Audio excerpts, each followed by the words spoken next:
Hello, everybody. This is Ferris, and today I'm going to do a simple chapter review of Kimetsu no Yaiba, Demon Slayer. So we're going to do chapter one. Spoilers ahead. By the way, I do not have a script because I do not have a computer, and this is a lot of writing. Literally, the first page, I wrote a little script. And from there on out, it's going to be off the top of my head. So join me as we go on this hopefully wonderful adventure. So, chapter one, our main character, Tanjiro Kamado, is shown to be covered in soot on a cold winter day. With a basket full of charcoal thrown over his shoulders, he is then called to by his mother. She's ushering him over as she shows her love and nurturing instinct by cleaning off his face. She then tells Tanjiro that he doesn't have to risk, life and limb going to town if he doesn't want to. But Tanjiro, everybody knows this by now if you've watched the TV show, being the kind-hearted and loving person he is, he puts his family and loved ones ahead of his own life, his own self, like he rather have them okay than himself be okay, which is, I relate to that. It's almost the new year, and he wants everyone to eat to their heart's content, so he's willing to risk life and limb. And as being a parent, if I was to hear my child say that, a fuzzy feeling and just pure happiness, I'd probably cry, honestly. But his mother, being a stronger person than I am, just smiles and says thank you. Oh, by the way, I don't know how many pages I can show without being taken down. So I am going to skip over a few pages during this just to be safe. But it then shows, it introduces Tanjiro's siblings all to us as people, and showing the loving bond that they all have. They all want to go with Tanjiro. And the mother talks him down into, no, Tanjiro's got to go by himself, you'll just slow him down. You can't walk as fast as him.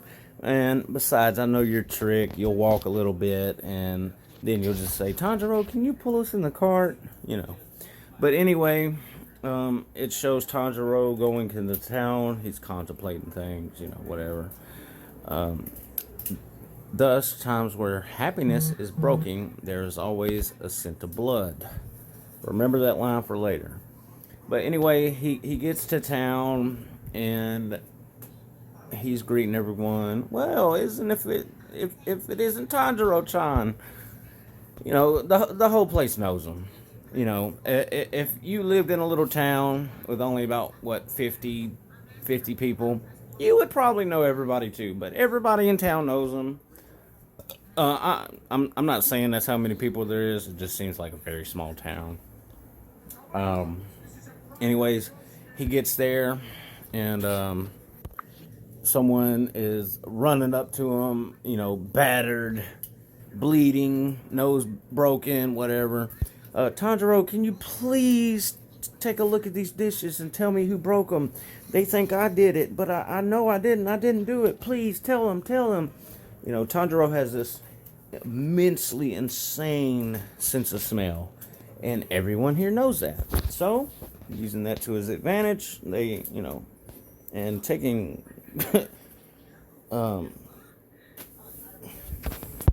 taking advantage of Tanjiro's kind-heartedness, is what it seems like to me. But anyways, Tanjiro takes a big old whiff.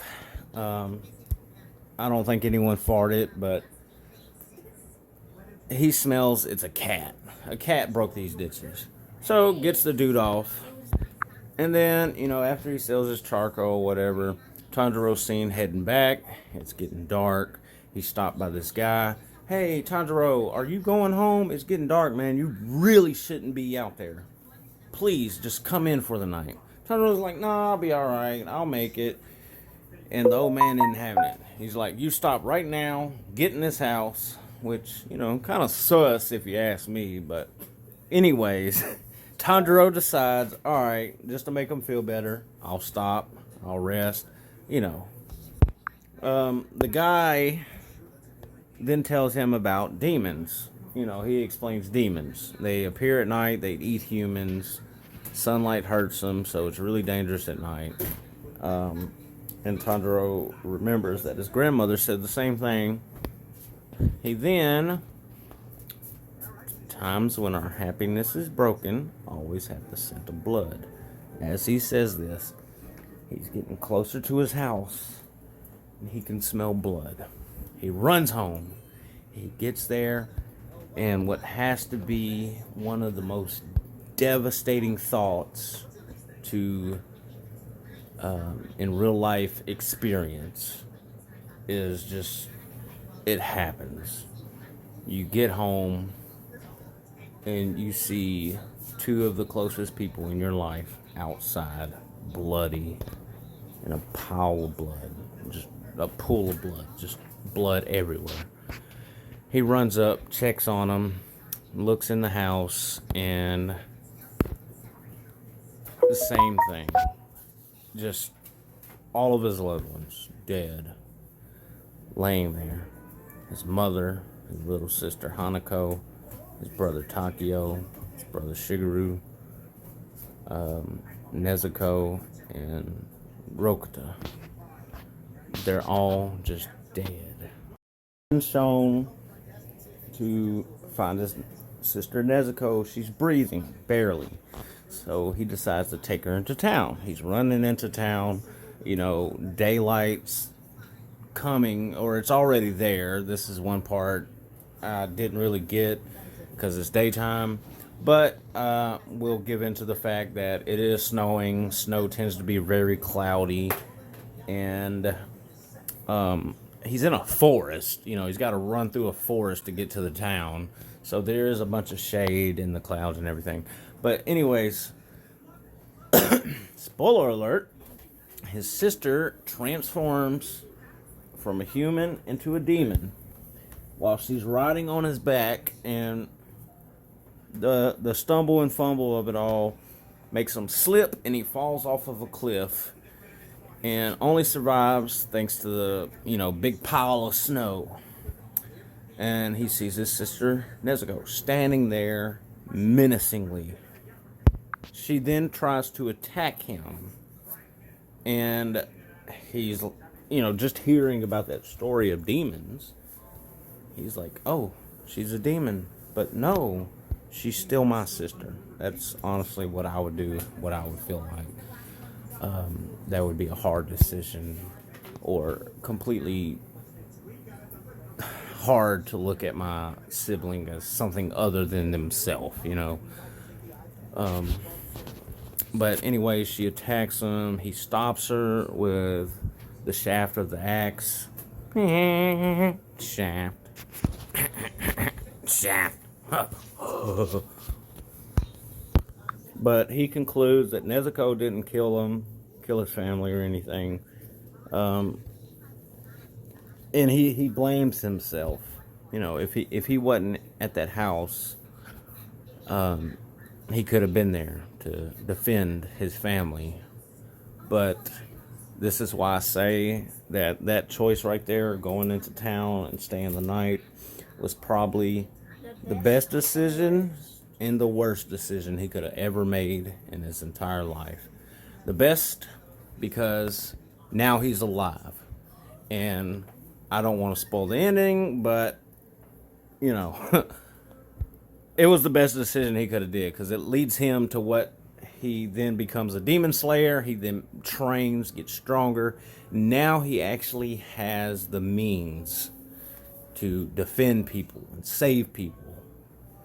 But the worst decision, because now he comes home and finds his whole family slaughtered and dead. Anyways, Tanjiro starts calling out to Nezuko, trying to remind her of who she is and what she is. You're Nezuko. You're my sister. I love you. You're human. Please remember, you can do it. And then out of nowhere, we see this cold ass entrance. Giyu Tomioka. He is shown to be blitzing, and all of a sudden he's just behind them. Behind both of them. Tanjiro sees this, feels the ill intent, throws Nezuko off as Giyu comes down for a swing. And surprise, like, who is that? You know, Giyu then takes Nezuko. Like, he just blink, and he's got Nezuko. And he begins to tell Tanjiro, she's a demon, she needs to be killed, I'll do it for you, you know. And he's like, no, wait, please, Nezuko hasn't killed anyone. Don't do it. And Giyu explains that, you know, well, she's a demon. She became a demon because a demon put blood in her. This is how they increase their number. And there's no cure whatsoever. And like Tanjiro is thinking of anything, saying anything that he can possibly think of to just like get him to get away. Stop. Don't kill her. Don't hurt her. Please. Like, he's saying anything. Like, I'll find a cure. I'll turn her back into a human. You know, I'll greet the aliens. You know, whatever. Just anything he can think of. Which, you know, it's bargaining, you know, but he does that, which kind of ticks Giyu off, and Giyu begins to kind of berate, but also emphasize with him. But what really ticks him off is when Tanjiro drops to his knees, thinking of nothing else. You know, his whole family was taken from him, and the last person he has is about to be taken away from him in front of his face, in front of his eyes. So he does the only thing left that he can think of, drops to his knees, throws his head in his hands into the ground full of snow, and begs, please, please, please do not kill my sister. And Giyu is like, stop! You know, get up and fight. Kind of like Eren Yeager, you have to fight! That. Giyu then he wants to guide him into fighting. He's trying to push him into fighting. You know, like this at the bottom page right here. Be furious. Say that it's unforgivable. A strong, pure anger. Let it become an unshakable driving force such that your limbs cannot be moved. Giyu then stabs Nezuko. And, you know, Tanjiro doesn't know, like, hey, she'll heal. But Giyu uses that to drive Tanjiro, to get that fighting spirit out. So Tanjiro sees this and gets mad. He's like, stop! So Tanjiro throws a rock. Then he picks up more rocks. He starts running. He's got trees as cover. He's running behind the trees, throwing rocks, running. He's coming. Giyu's dodging. And then Tanjiro comes up, doing a simple attack, which Giyu perceives as just simple. Like he's rigging his movement. And then Giyu knocks Tanjiro out. But what really happened was, as Tanjiro was running behind those trees, he threw his axe up into the air at Giyu, and Tanjiro became the distraction. He was distracting him. So Giyu figures this out at the last second because he's like, where's the axe? I don't see it. He was just pretending. He sees it, he dodges it, and I guess that impresses him. But then we see Nezuko kick Giyu off of her. And she runs for Tanjiro. And Giyu panics. No, she's about to eat him. But in a miracle, I gotta say, this has to be the biggest miracle that's happened in the entire thing. She protects him. That is her brother. She will protect him as he protected her. So, seeing this, Giyu understands. He then knocks Nezuko out and waits for Tanjiro to wake up. He tells Tanjiro to visit the elder named Orokodaki Sanko Konji, living at the foot of a misty mountain, and tell him that I sent you. Don't take your sister out during the day. So, with that being heard and that being said, Tanjiro understands, and they both go home and bury the rest of their loved ones. And then they set off to Mr. Kodaki. Alright guys, that's it for chapter 1. If y'all liked my review, please like, subscribe, comment, whatever you gotta do. If y'all do like it and I get to 10 likes, I will do another chapter. And let me know how I did in the comments. I'm sorry I don't have a camera. I'm using a screen recorder on my cell phone. I'm very sorry about that, but I don't have a laptop, so I'm trying to work with what I got. Please let me know. Let me know if I suck. Let me know if it's, you could do better. Just let me know, because overall, YouTube is a thing for consumers. Supply and demand, I supply videos, you demand more. That's basically what it is. So, this is, once again, Ferris. Thank you for watching. Thank you for taking the time out of your day. And hopefully I'll see y'all next time.